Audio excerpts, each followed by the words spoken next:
have to have ways that you can differentiate yourself. There's a little bit of a secret sauce. Ooh, I like that. Do they go on MySpace? There is a new temporary normal to this market. Hello, friends. Welcome to podcast number 16. Number 16. My name is Patrick Burke. I'm with the B team at McGar Realty in Niagara, and my buddy Sean Delott with the Davidson Delott Real Estate Team with Remax Niagara. How are you, bud? I'm fantastic, thanks. You just did what many of us need to do, which is you went on a little road trip. Yes. Over last weekend, whatever it was. Yes. To Boston. How'd it go? It was fantastic. Yeah. Fantastic. Boston's a great city. And had you been? I had been there when I was actually probably about Isabella's age. I was about, maybe 10, 11 years old when I had went. So memory, not so good of it. But it was exactly what's needed. Gave me a nice little break, gave me some time with the family. And I got back and Do you drive? Oh, yeah. Yeah. Yeah. So I have to. So do you have your phone synced up to your car and incoming stuff on your car, or is your phone upside down and put away? Upside down, put away, and then we do a little stop. I do a little phone thing. Kids go to the bathroom. Yeah. And then we're back on the road. Yeah. But it worked out quite well. It was a little mellower when I left, so it was nice. So as realtors, I know one of the things we struggle with is you go away and you get like that itch where you want to know what's going on, or did that work out, or how do you deal with that? How do you we all aspire to a 100% unplug, knowing that that's impossible. But the beautiful thing is the evolution of a real estate career, things change. So if you talk to Sean 10 years ago, yeah, I was wanting to know everything. Yeah. My clients were very much more in touch with me. Now I have a fantastic admin behind me, sales ops manager. So I'm pretty smooth sailing besides the odd client dealing with an offer, which I had to deal with a couple while I was away. But other than that, it's easy peasy. Right before COVID, we went away down to Jamaica with the kids, and I'd never done that as a family before, it was fun. But putting the phone in the safe in the hotel room is pretty cool. Wow. Yeah. Because then you have to intentionally get it out of the safe to do so it's not like a quick little, I'll just have a look at it. You have to go beep, beep, beep, beep, beep to get it out. And then, somebody will hear the safe going. Well, we're going to Jamaica in November. And Michelle doesn't really listen to our podcast as we discussed when we met. So she won't be but if she heard that, she'd be like, you're putting your phone in the safe. I recommend it. The passport, any extra cash in the phone. Yeah. And put it all in there. Cool. And then so I kind of like you, I'd go down to the beach or whatever. And then if I need to, I'd pop up and I do it less, 100%. 2-3 years ago, the concept of unplugged was hilarious. Not 7, 8, 9 years ago. Now with Jimmy, I can go away and I might check in, but we won't even message. Yeah. Or if I do message, I'll almost get why are you even messaging me? You're on vacation, where everybody wants to be shut up and go to the beach, right? That's nice. That's nice. That when you hear that back, that is very nice. You know what he used to do? Then you feel bad and you're like, throw the phone down. You're like, why did I even touch it? Why did I look? Why did I even touch it? He's such a jackass. He used to send me notifications saying update, you have 3 days left of vacation. Update, that's you're leaving the day after tomorrow. It's and he hasn't done that in a long time. I thought that was equal parts funny and really horrid. Well, he's a bad human. These trips we're talking about. Yes. Is actually my new temporary normal. My plan is this. Which, ironically, I haven't even mentioned, is the topic of today's podcast. I'm not good at the order. Did it just happen again, buddy? I think we made it work. But podcast number 16, titled "A New Temporary Normal." And my new temporary normal is that I am going back to pre-COVID Sean, taking vacations quite regularly to enjoy time with family. But when I'm here, I'm working hard. Very hard. And since I've got back from Boston, it's been crazy. And it's been crazy good though. And it's been crazy good because there is a new temporary normal to this market. And I like to say I'm enjoying it certainly much more than the previous months. Yeah. I'm starting to figure out the new normal. There's a little bit of a secret sauce. Ooh, I like that. And I've kind of figured out the secret sauce, and I think others, as far as agents and our lovely buyers and sellers, are starting to kind of figure it out and see where it's all happening. So The it's nice when sentiment and data align. Like when you have a disconnect, is the market is X, but the data all shows you it's Y. That's when we have like this more anxiety or more, issues, if you want to call them that. Right now, because we're now like 4 or 5 months into some semblance of order, even though maybe people don't like the order, but we're into our, really since June, we've had somewhat of a consistent market. It may not feel that way, but the data shows that it is. But now I think people feel it. People realize that yes, sales are way below what we've become accustomed to, which is not normal. Nope. But that again, listings have settled into their typical level, which is marginally above normal. Not a lot, 5-10%. Days in the market have they're increasing, but they're increasing at almost like a pattern, like 7-8 days per month. Okay. So, and then sale prices, you look at a graph for Niagara itself, in the last 3 months, we've been bouncing around within 10 grand of each other, as opposed to, like when you're at 750 grand, and we had, I think it was in St. Catharines, consecutive months of a 5% drop in price. Yep. You go from 750 to 650 in 3 months. Yep. Just with 5% drops. Yep. Right. And so now we're seeing where it's bouncing around within 10 grand of each other. So it's not dropping. It's just literally, it's just that bouncing. Spike is now kind of bouncing. It's popping up like this, and it's more flattening, which is good to see. And it's good to hear. And it's the sign. And again, we talked about our Insta Live. This year is one of those years, at least I can speak for myself and for you as well, as being in the business 20 years. When you have an epic, and let's both agree, it was an epic peak of sale prices between January and February, obviously February kind of being, when it's shot up that high. Yeah. And then the interest rates start pummeling it down pretty quickly. Yeah. Like you said, 5% a month is a pretty good takedown. And that's where we're all chasing that market. That is tough for anyone to understand or take, let alone us as agents, let alone sellers who are like, oh my God, I missed that, but I want it, but I can't get it. And buyers sitting there waiting, going, okay, well, how low is this going to go? Yeah. I don't want to pay that anymore. Yeah. And so we had 6 months of turmoil, but I agree. There is a new temporary normal that is upon us. When we had those 5% decreases, I totally empathize with buyers. It's like, how do I buy when we just saw 2 months consecutive where the prices went from 770 to 730 to 690. But now if the prices go from 7 to 694 to 702 to 696 month to month to month, as a buyer, I'm like, okay, now I understand. Now I get it.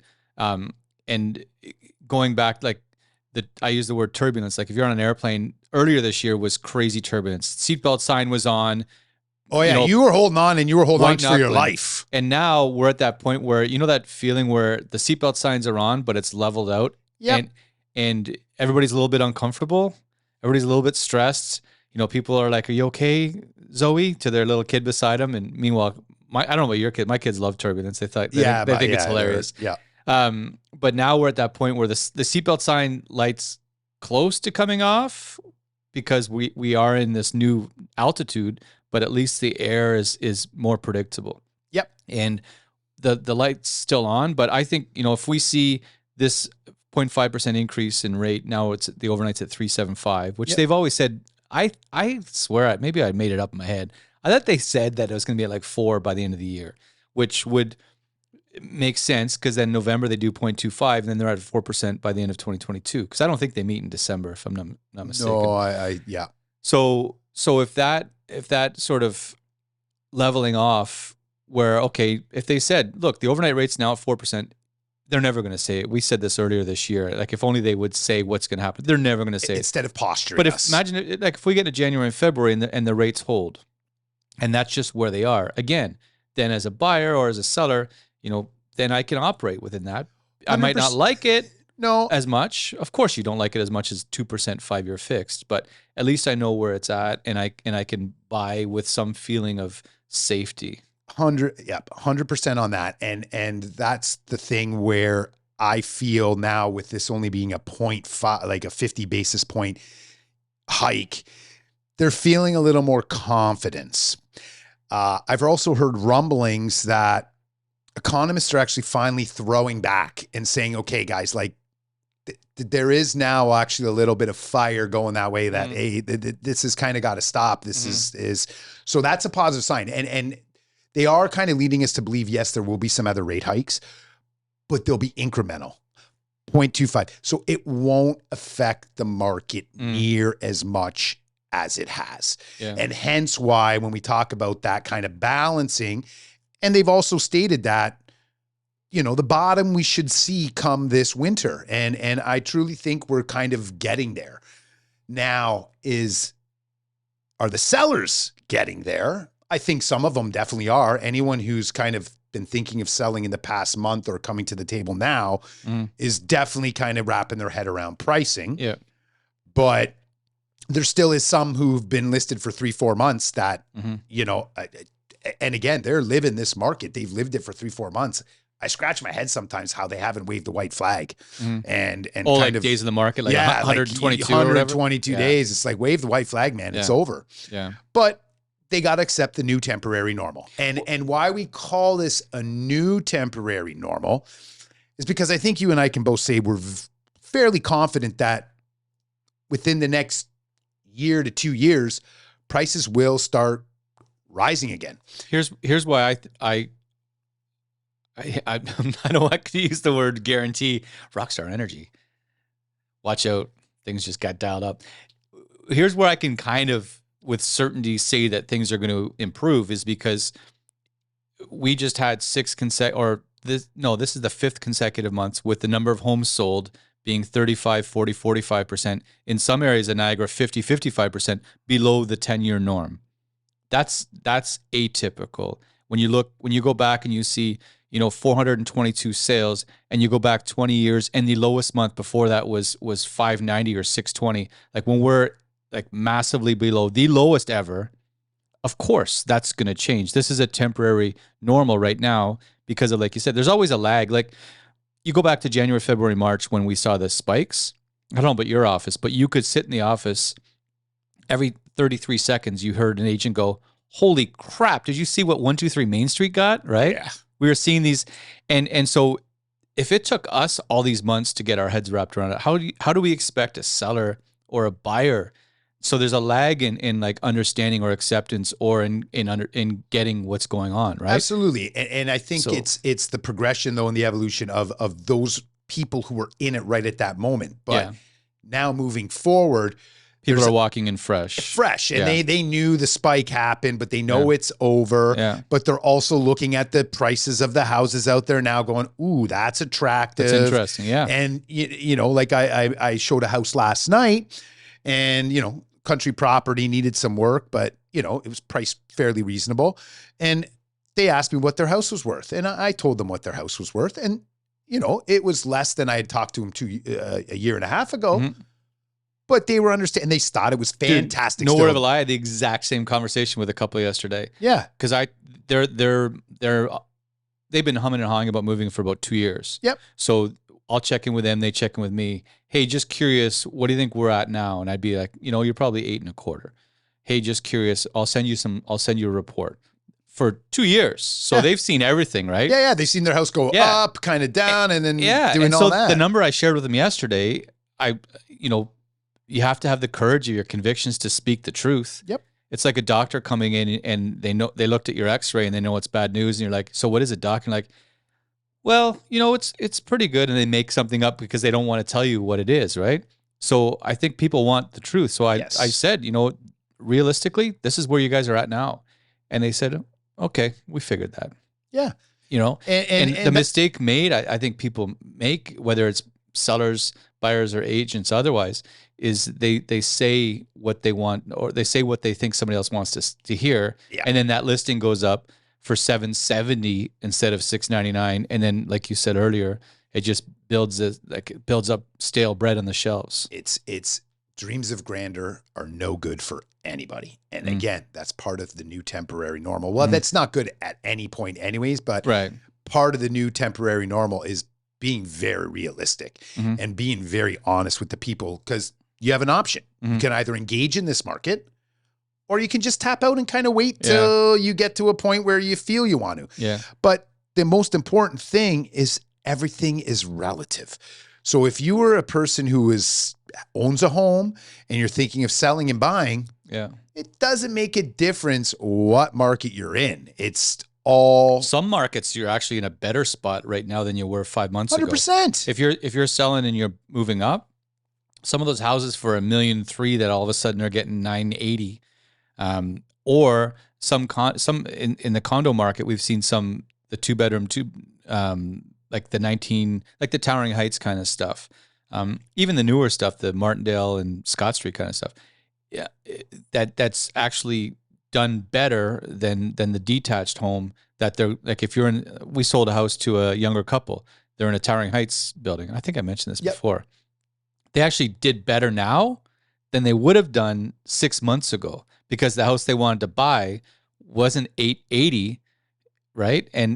So it's not. There's no one market that covers everybody. There's the market as it relates to what you're trying to do. 100%. Yeah. And same for the couple I was talking about from last night. All relative to them. Yeah. They would have been buying a country property, probably paying well over 800. Yeah. And now they can buy something even at 650. Yeah. But they may have got 700, 750 for their house. Yeah. They're actually probably going to fare out better in the end by selling now and buying now. It's something I've heard you say too, that I don't think people give realtors enough credit for. Maybe we don't say it enough, but because people think we're always trying to spin it, right? When's a good time to buy? Now, right? Frankly, you've said it before, not everybody should buy or sell in that market that they're looking at buying or selling in, right? It's no different than going to see somebody who just put 150 grand in their backyard in December and it's covered in snow and gross. So maybe that isn't the right time for those people to sell, right? Or somebody who's trying to sell something where that end of the market is depressed, and they're trying to buy something where that end of the market is active, or vice versa. So yes, not all some people should stay on the sidelines. And we said that at the back end of last year, early this year. Some buyers is like, you know what? Just cool the jets a bit and let's see what happens. Yeah. And again, it goes back to what we've kind of said numerous times, is patience. Yeah. This is just be patient, and there's always opportunities that reveal themselves. Mm-hmm. And I relate this to our first 10 years of our career. I could have a buyer who's like, yeah, we're thinking of looking for a house. And then finally the house pops up. Yeah. And it could have been 6 months from the time when they actually kind of reached out to me, but they're looking and that house pops up. And back then, guess what? Wasn't like 12 people were rushing to see that house. That was the house for them. And they had the time, the patience to, and again, the temporary normal we're kind of feeling now was exactly like it was back then. Right. Yeah. And so with that being said, this temporary normal does bring about certain other things that many haven't experienced since 2017, like as far as conditions. Yeah. And financing condition is very important. You know what I looked up? Sales number of homes sold. And I was thinking about the agent that got into the business 2 years ago, like 24 months ago. They experienced the top 5 single months for a number of homes sold. I went back to 2010, 2009. I don't know how any month in my 20 years that would have beat that. They experienced the top 5 number of homes sold months ever. And so 5 out of 24 months, we were 1,050 sales or more. Like that doesn't happen, right? No. They experienced the highest annual sales ever, 2021. They experienced the highest annual sale price appreciation of 2021. I think it was 28% or something ridiculous like that. They've experienced the single greatest monthly price appreciation, which was December to January. I have to check this. If it wasn't the single biggest drop, but close to it, drop from May to June in sale price. Like all this stuff they've experienced. And so that's one of the things that spurred this title, the new temporary normal, is what's going on right now actually more closely resembles what is normal. Absolutely. Like days on the market, last year averaged 20, 8, 9, 10, 11, 12 years ago, up to 2015, I think we were sitting 70 to 80 on average for the entire market. That's like put your house up for sale in March, April, May, you're selling somewhere in June, and that's on average, right? Question for you. Go. So if you, now us being in the business for as long as we have and working these, I guess this new temporary normal for us was normal. It was the normal market for us when we first started. Mm-hmm. Would you rather be a new agent? Ooh, this is good. Would you rather be a new agent jumping in when it's those heightened craziness, bidding war, multiple offers? Or would you rather be a new agent and enter the market today? For longevity of career and skills growth, I'd rather be in today. 100%. Because the stuff you have, the hard lessons you learn right now are the stuff that like, and I've mentioned it before. I think a bunch of podcasts ago. Remember the worst duty call I ever got, where the guy just hammered me on the phone for like 14 minutes, just crushed me. And I was in my first little office. It was like 3 foot. I couldn't even turn around, and it was a duty call for listing his house. And he said, "I'm blah blah blah, and this is my house." And he said, so I did the thing like, okay, what time would you like to meet? I will literally meet you anytime. And then so he starts asking me, say, well, tell me some things that you do when you're selling a house. And everything I answered, he said, yeah, everybody does that. What else do you do? I do an open house. Yeah, everybody does that. What else? Well, have I told you about the back page of the St. Catherine Standard? Yeah, everybody advertised in the paper. What else do you do? We have nice brochures. Yep. Okay, go on. And he said, I haven't heard anything new, or I haven't heard anything unique. And so I hung up the phone, never got to see him or his house. But I that will last with me forever. Yeah, but that's because then it was like, okay, I better have answers that are unique to what other people are doing. Yeah. And it doesn't have to be like, I'm going to dress up as a house in front of your thing and wave at traffic, right? But you have to have ways that you can differentiate yourself. So in that kind of a market back then, 70, 80 days in the market, you're doing open houses like stupid, and without digital media. So how are you going to promote the house? And it all came down to how you're going to talk to people. When a phone call comes in, how can you articulate or discuss the benefits of the house, but also me, the buyer, how are you going to talk to me and make me feel like, if I don't buy this house, I still want to work with you, as opposed to the lightning quick 2021 market where it was just like shooting the lights out. But it wasn't relationship building, right? No, and exactly. And so for me, I'd rather start off in this market wholeheartedly as well, because the thing even though there's some short-term pain. Well, 100%, but you're learning the business, and that's how you're going to build your business and have a long-lasting career. Because the challenge is this: when you're in those crazy height markets, if you're an agent who's been in the business, you're going to get listings. You're going to sell the listings very quickly, like everyone was. But the challenge for us, Pat, were we working with a lot of buyers? No, I built my career on buyers. I like to work with buyers. I like to go show houses. Showing those houses taught me the market. And then you know what else? When I actually met someone to price their home, because I went out and saw 20 houses in the same price point, I knew exactly what the price was. He could argue with me all day long, but I'm like, I just showed 20 houses. If you want to have your price to house appropriately, out of those 20 houses, this is where you should be. And you learn way better. And I find that, yes, you can build a much better business and career. Don't get me wrong. Selling a house right now isn't the easiest, but again, with patience and skill and everything like that, it can come to fruition. Sure, putting the sign on the lawn, but there was a lot of work sometimes with those hold offers, and you're putting it up, dealing with the showings and the people. And the next thing you know, you're going through 27 offers and stuff like that. Yeah, it was a lot of work for 5 days, but then it's done, it's over, and you move on. But I just agree with you. I find this market is a much better market for the new agents to come in and learn the business, because not only that, you're learning about conditions. You're going to home inspections. You're learning about the sale of property. And that's been one very interesting thing with myself for the team, is teaching them certain things. Because here's the thing: you put an SOP on a property, sale of property offer, conditional on the buyer's sale. All of a sudden, they get an offer on their house. Well, you know what I do as soon as I get an offer on my client's house, I then go and remove the sale of property condition and make it just conditional upon firming up, because then I won't get bumped. I've protected my client. And so many people miss that. And sometimes they'll have the accepted offer on their house, but then they'll get served notice to remove their condition. So it's all these little things that you can learn. And so this new temporary normal is a great opportunity. It's a teaching academy. For sure. And so kind of going back to where the financing conditions is very important. And it's funny, I had an agent just call me and they wanted to extend. And I said, no problem. He actually forwarded me a message from the mortgage broker saying that they'd been in touch with the undersigned. Sounded all very good. That's great. And he even said to me, he goes, you know what? I appreciate the extension. And he goes, you know what? For both of us, we know when this is done and satisfied, we're going to close. And that's the beautiful thing. Conditions aren't anything to be scared of. And that goes back to the whole new temporary normal. I hope that piece of it isn't temporary, because we saw people taking such leaps of faith earlier this year.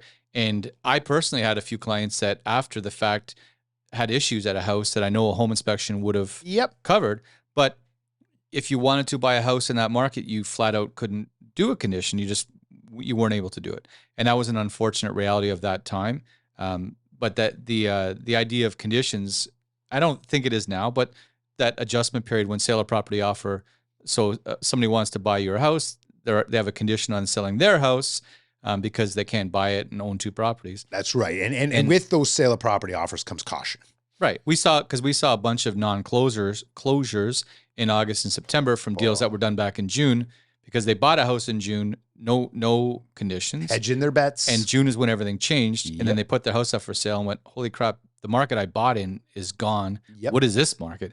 And then, like we saw, people were $799, and then when they were $775, and then they were $749. And they were $719, and they were $699, and they sold for $689, and as opposed to list at $799, sell for $840, and have a parade, right?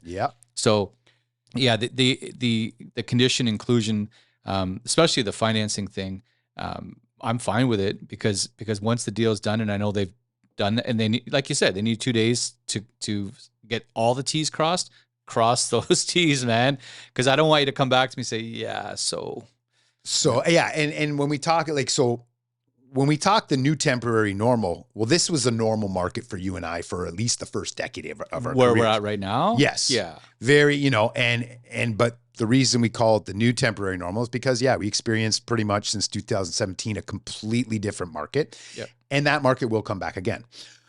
So we are going to have these ebbs and flows, these spikes, things done to calm the market, that kind of balance it and go through these ebbs and flows. But the new temporary normal, I wish we could just have it maintained the whole way through.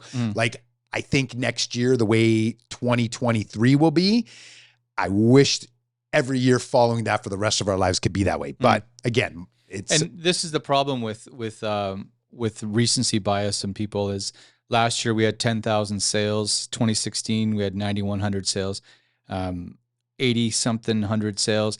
Meanwhile, the last 10, 15 years, we've averaged like 76, 7,800 sales in Niagara. So this year we're probably going to settle around 6,600. And that's because the front load, the beginning of the year was front loaded and the back end is, as we know, down. So next year, are we going to be looking at a 6,800 to 7,000 sale year? Probably. And when you put it in context of long term, what we are used to, that's normal. When you put it in the context of the previous 5 years, it's the worst thing you've ever seen in your life. So I think that whole But also what we experienced in those 5 years, as much as realtors, at least I can say, it wasn't, I don't enjoy it. The super heightened, intensified, like the crazy spike. It's not fun. You get home at the end of the day and you've expected, like, people don't talk about the emotional labor of what we do. And I know there's never going to be a boohoo parade for realtors. But when you're carrying several clients and things were like they were early this year, I think like of an accordion.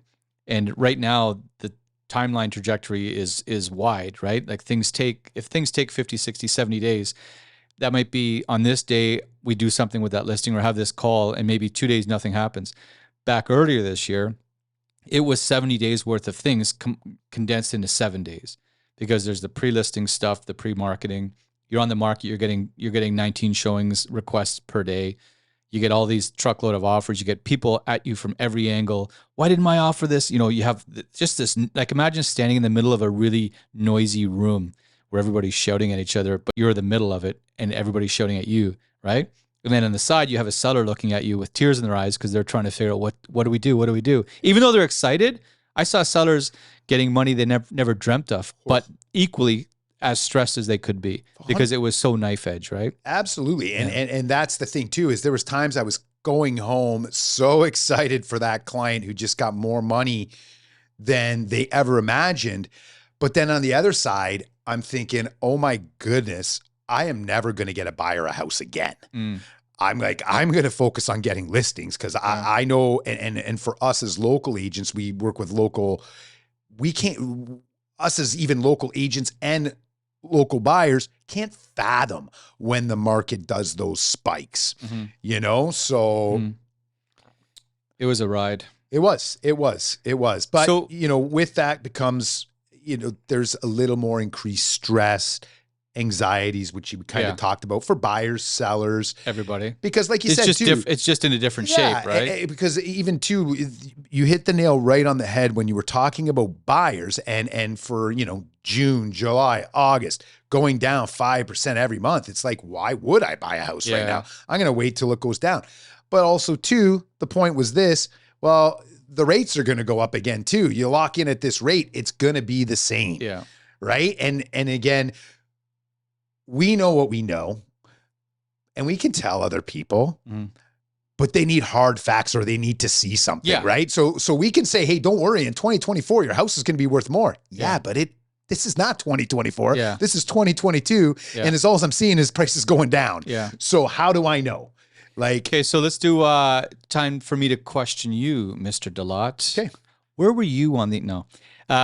So if you're I'm going to go with seller, buyer, or realtor. If you're a seller and you're looking to only sell right now, what advice do you have for me? My advice would... I'm moving to, we have a cottage in the Kawarthas. Yep. And we're gonna sell and hit the road from here and go live there. What are you doing right now? I would go over the absolute options with them. I would discuss, hey, look, here is the true realities. This is what your house is worth. This is what your house should be listed at. Well, I won't sell at that price. If the seller says to me, I won't sell at that price, no problem. You have two options. Keep your house and come back to Niagara in the summer, or live here in the winter and go to the Kawarthas, whatever. Or I'll find you a tenant. We'll put a tenant in your home and you can wait. Yeah. Cover your costs for that's it, whatever it is. because this is not a market to be stretched. Again, new temporary normal. Be realistic, be upfront and honest with the people.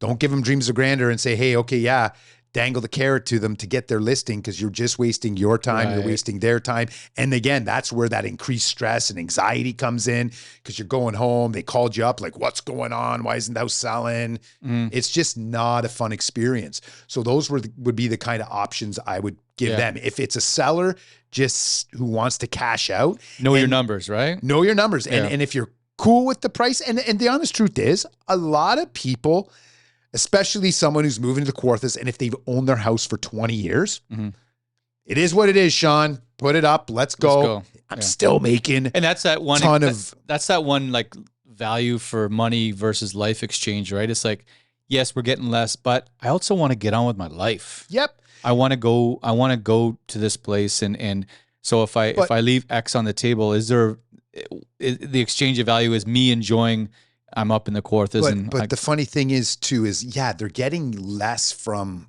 the spike of the market. But in reality, some of them are like, okay, when I bought my house, Sean, 20 years ago for $108,000, I thought this day would come now and I might be selling my house for $450,000. You're telling me I can still get $800,000, Sean? Yeah. Put the sign on the lawn. Let's go. I'm good. Like right now, St. Cat. So remember last year was it not 28% increase for Niagara or St. Catharines? I can't remember which one it was. It was a huge, Huge. So right now, Niagara, this is as of the last few months. So September, October average sale prices. Niagara, St. Catharines, Niagara Falls, Welland, Thorold, Niagara Lake, Lincoln, and Font Hill are all either at 2021 annual or 1 or 2% below. So if you rewound the tape to December of last year and they called you and say, we're going to the Kawarthas, what's our house worth? And you told them, they go, holy crap, are you serious? And now it's like, what's our house worth? Let's say their house was worth 800 grand. Yep. Then, so it hit $1 million during the spike, and now it's worth 790 or 780. And so take the spike out. Let's say they went into a coma for 5 months, and they woke up and said, sell my house, I want to go to the cottage. You said, bad news, the values come down 10 grand. Wait, it's 790, right? Because it was up 28% or whatever it was last year. So it's all optics and how you look at it. And it's how the people, like we've talked to previously, is how they're in it in that point in the market. Yeah. Like if someone you told their house was worth 800 in November of last year, and they're like, okay, great. And then they don't pay attention. They don't know about the spike or whatever, but they are hearing in the news that interest rates are going up and it's pushed down the market. So when you actually go back to them and they're like, well, how much has my house gone down? Oh, when I told you the price last year, oh yeah, you're down maybe 20 grand. Oh, okay, great. You know, for them, it's not. So, and again, this is how. Again, there's not one market. There's your market where you live. There's the market for where your house is. There's your market for what you're doing, and you know, whether you're buying and selling or buying and selling, and then your timeline and everything else. If all you do is read the headline on the CBC, then you're going to crawl behind the furnace and hide, right? So again, beautiful stuff added again. Nabil on my team showed me a Toronto Star post. Still going to go 30% down. Oh my goodness. Him and I both laughed. We found it comical because there is no way I can definitively say it's not going to go down another 30% because of what is going on in the lower tier of that market, where there is a price where houses are actually starting to sell quickly. So with that being said, that shows that there is a market. And once everyone kind of jumps on and accept it, the new normal is going to turn out to be a beautiful thing for those who jump in and accept it. And it's funny, I did my market update video the other day, and I had to tell the buyers, I'm like, guys, like the snap of a finger, this is going to disappear very quickly for you. Just like the sellers had the market do that to them, right? Buyers, all markets demand change. comes out like nothing. All of a sudden, these buyers hear one speck of good news. And so that's another thing with this temporary new normal is out of market investors are gone. So guys, enjoy that. Yeah. Go and get houses and don't compete against them, because as soon as they hear, rates are going to be here and we're not going to do anything for the next number of months, and maybe after that we might evaluate a decrease, boom, they're jumping back to the table, and so forth and so on. The market goes and starts spiking. That was really the scourge, whatever the word is, of the earth back earlier this year when people were buying 7 or 8 houses and not like $400,000 semis. They were buying a house on Shoreline, a house on Tavistock, whatever, the North Ender and they were buying it for 810. And there's 11 other families lined up trying to buy it. An investor buys it, splits it in half, and it becomes a rental. You know what I'd really like to do? I'd like to ask some of those people right now, how do you feel about how's it going? Yeah, how's it going? How do you feel about paying that money for that house? I bet you many of them would say, you know what? I got the cheapest mortgage rate ever. It's covers. They did their numbers. It's still covering. Yeah. And guess what? I'm an investor. I know what goes down will come up, and this is a temporary thing, because that's the thing too with these investors is they're buying 8-10 houses because they know a group of them can go into an area and fire up a market like nobody's business. Hence why, especially back in 2017, all this foreign investment, They knew they could come in and just drop money on these properties, push up the values, and there they go. And now, see the foreign 25%. 25% foreign investment tax. Yep. Which is significant. Significant. But when you're still putting 100,000 immigrants into our province, just our province alone, yearly, you know, it's only a matter of time. And that's why we call it the new temporary normal, because it will get fired up and heightened, intensified again. And I think that is our new cycle. I'm going to be fascinated to watch that monthly activity for those things I mentioned earlier, because everybody can agree based on client load right now, there's a lot of people on the sidelines waiting. And I look at it like, do you go to music festivals? I have not been in very like long time. Those ones where, and I don't know if you saw the Woodstock show. Wow, that was something. But where there's these general admission gates and everybody's outside waiting, and people are waiting, they're waiting and waiting. All it takes is people to start lining up, or some inclination. Oh, they're going to open the gate soon. They're going to open the gate soon, and people start the meter starts to rise. That's what happens with the market. And so when you have all these people on the sidelines, at some point, I'm clear. I don't know when it's going to happen. Whether Q1 next year, Q4 next year, 2014, I don't know when it's going to happen, because there's so many external influences affecting the market right now. But as soon as it does start to happen and those gates open and you see people running across the dirty field trying to get up close to the stage, that's what's going to happen is you're going to have people, maybe they're not going to trample each other like they did earlier this year, but there's enough people on the sideline. You have people in the market that have to sell. You've got seniors that again, what do they do in uncertainty? Unless they have to, they're going to pull back. You have buyers that are pulling back. All these people that are delaying things because they want. But as soon as time goes on, that group outside the gates builds in numbers. And then as soon as there's some normalcy, that's when you get the ebb and the flow, the graph that goes up and the graph that goes down. So we're going to be in this lull, and how long it goes. But that's the nice thing with COVID. I've started some spreadsheets, some data tracking that I didn't do before because it was irrelevant. That's actually a really good indicator of what's going on. So it'll be interesting to see as soon as those numbers start to tighten. For example, October 2022 is going to be the first month since January 2022 that St. Catharines has the number of new listings in the below average. Yep. This is going to be the first month since, and remember what January was. January was a month where we had more sales than new listings. So here is the crystal ball for people if you want to read between the lines. Yeah. 100%, there is suppressed demand. There is so much demand out there, just like 2017 shift. They're just percolating, waiting. Yeah. No, and totally get it. Understand why you're waiting. They just want to see where it's going to end up. Not only that, a lot of these sellers with these overpriced listings out there right now, and everyone says, well, how can we have low inventory levels? Well, they're not going to get their numbers. And when they pull the plug, they're done. They ain't coming back. Don't get me wrong. Some will come back next year, but a lot of them will not come back. Yeah.